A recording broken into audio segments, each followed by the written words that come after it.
زنا کا پہلا قدم آنکھیں اٹھاتی ہیں۔ ہر گناہ اچانک نہیں ہوتا، ہر تباہی کی ایک ابتدا ہوتی ہے، اور زنا کی ابتدا اکثر آنکھوں سے ہوتی ہے۔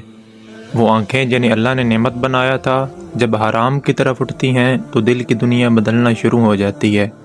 سوشل میڈیا سکرول کرتے ہوئے، راستوں پر چلتے ہوئے، یا تنہائی میں موبائل کی سکرین کے سامنے بیٹھے ہوئے، جب ہم کسی نامحرم کو لذت، شوق یا تجسس کی نظر سے دیکھتے ہیں تو پاکیزگی کا پہلا تالا ٹوٹ جاتا ہے۔ یہ صرف ایک نظر نہیں ہوتی، یہ وہ تیر ہوتا ہے جو سیدھا دل پر لگتا ہے اور آہستہ آہستہ حیا کے چراغ کو بجھانا شروع کر دیتا ہے۔ اللہ تعالیٰ فرماتا ہے، مومن مردوں سے کہہ دو کہ اپنی نگاہیں نیچی رکھیں اور اپنی شرمگاہوں کی حفاظت کریں، یہ ان کے لیے زیادہ پاکیزہ ہے۔ اور مومن عورتوں کو بھی یہی حکم دیا گیا، کیونکہ اللہ جانتا ہے کہ آنکھوں سے شروع ہونے والا گناہ دل تک پہنچنے میں دیر نہیں لگاتا۔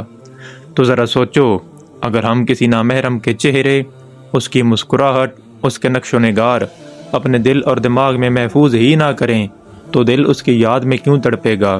اگر پہلی نظر کے بعد ہم نگاہ جھکا لیں تو شیطان کو اندر داخل ہونے کا راستہ ہی نہ ملے، مگر جب نظر ٹھہر جاتی ہے تو خیال جنم لیتا ہے، خیال خواہش بنتا ہے، خواہش گناہ کی طرف لے جاتی ہے، اور پھر انسان سوچتا رہ جاتا ہے کہ میں یہاں تک پہنچا کیسے۔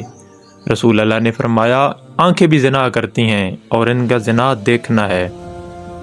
تو ذرا غور کیجئے، جس عمل کو ہم معمولی سمجھتے ہیں، نبی کریم صلی اللہ علیہ وآلہ وسلم نے اسے آنکھوں کا زنا قرار دیا، کیونکہ اللہ کے نزدیک گناہ صرف جسم کا نہیں ہوتا، دل اور نگاہ کا بھی ہوتا ہے۔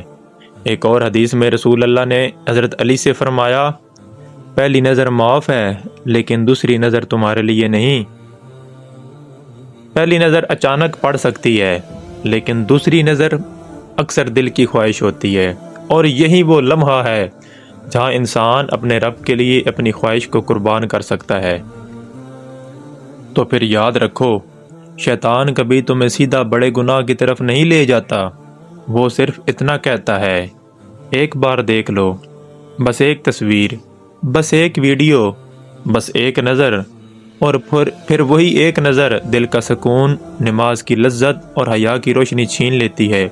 اگر اپنے دل کو پاک رکھنا چاہتے ہو تو اپنی نگاہوں کی حفاظت کرو، کیونکہ دل کا راستہ آنکھوں سے ہو کر گزرتا ہے، اور جس نے اپنی نگاہ بچا لی، اس نے اپنے ایمان کا ایک بڑا حصہ بچا لیا۔